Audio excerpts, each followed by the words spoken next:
Hodným dětem splnili jejich přání. Čerta jsme sebou vzali, aby jsme zlobivé děti postrašili. Čert má na zlobivé děti vidle a pytel a pro ně si přišel. Tak děti, kdo z vás tady zlobí? Povídejte. Ty ne? Já bych začal Mikulášem. Začneme tím Mikulášem.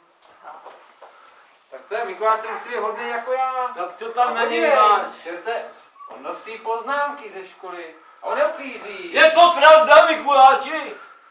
Nosíš poznámky? Podívejte mi do očí, jestli se nebojíš. Máš čistý svědomí? A proč ty poznámky nosíš? Děláš rodičům starosti akorát. Slíbíš nám, že už je nosit nebudeš? My se za rok přijdeme podívat znova. Máme tam ještě něco na něj. Neuklízí si. Je to možný takovej kluk veliký, že už si neuklízí? Já asi blbě slyším. On se asi nechce přiznat. Tak je nebo ne? A budeš příště uklízet? Tak já ti to budu věřit, viď Mikuláši. Teď se nám pojí básničku, čerte. Běží liška k táboru, nese pytel zázvoru, Ježík za ní utíká, že jí pytel rozpíchá. Běž zajíčku, běž za ní, sebe jí to koření. Liška se mu schovala, ještě se mu vysmála. No vidíš, takovou pěknou básničku ani neznám tu dlouhou sloku. No vidíš, čerte. Co to je? Tak co myslíš? Já bych mu dal nějakou odměnu. Já mu dám. Dej mu anděli. No to si to zaslouží. Vy jste nezlobila? Já ne. Snad ne. A vy to nic nemá. Nemáme, čerte, to nemáme. Hleda, že to má Nelinka, že bude 3 roky. To je To nevypadá. A která je Nelinka?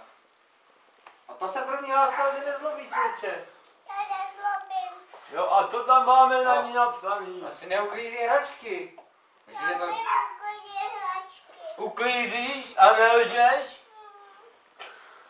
Že kdyby si lhal, že to je horší, než kdyby se s nám přiznal, že neuklízíš. A jestli ty si je ještě někdy neuklidíš, tak já si je vemu do pekla sebou. Já už nezlobím.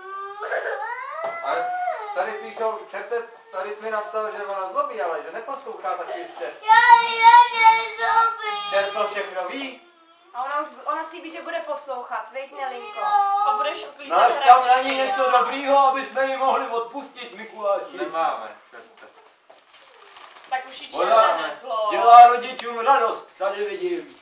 Podle mě se zaslouží taky něco dobrýho, viď? A básničku nám povíš? A řekneš nám ale básničku za tenhle balíček, jo? Tak povídej. Čertíku, Bertíku, co to neseš v pytlíku? Černou myš, jak za huchu nebojíš.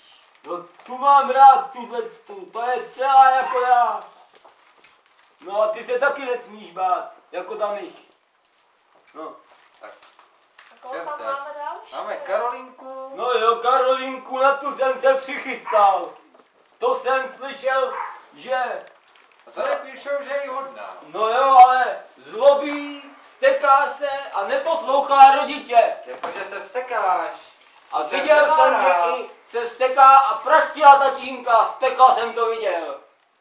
Je to pravda? To je dobře, že se přiznáváš. A slíbíš, že už to nebudeš dělat? Protože já bych ti jinak vzal rozárku do pekla. A už bys nemohla jí mít. A nejezdila bys ani na koni. Jedině u nás v pekle. Kdybych tě tam taky vzal. Budeš? A myslíš to vážně? Tak nám řekni nějakou básničku, ať ti taky můžeme dát něco dobrýho na zlu. Mikuláš přišel s dětem Na guláš. na guláš. Mikuláš přišel s dětem Tak jí pomoct, maminko. Jak Maminka to je tohle dál? nezná, říkala, že budeš říkat nějakou básničku. Do té kravičce. Tak nám řekni. Kráva strakatá, měla pěkné telata. Jednou vzala do noce ukázat tu Marianu. No, to byla taky pěkná básnička. Čerte, nádej tady balíček. To já nedávám dětem maximálně bramboru. Ale tady máš taky něco za krásnou básničku. Tak čerte. Ještě tady máme jednu. Natálie, člověče. Ta prej je úplně ukaná. Abyste mi vešla do pytle. Jo, to se vejde do pytle, ukaž pytel, čerte. Koukáte na mě jako já na ní, člověče. Takový očí. Bojíš se mě? Co? Chceš si šáhnout na roh? Ne. Pro štěstí? No. Anděli. Dáme jí nějakou dobrou ruku. Vezmeš si balíček. Vezmeš. Nebo mě se Dělat si nic nemusí neudělá.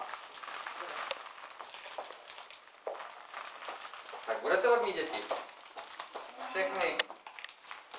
Aby jsme nemuseli přijít tady čet, aby nemusel přijít dřív nějak. Já to jinak se vrátím, co bydu, tady budu. Všechno vidí. Tak my jdeme. Tak doufám, že jste... Co bys nám chtěla říct? Aby jsem byla doma.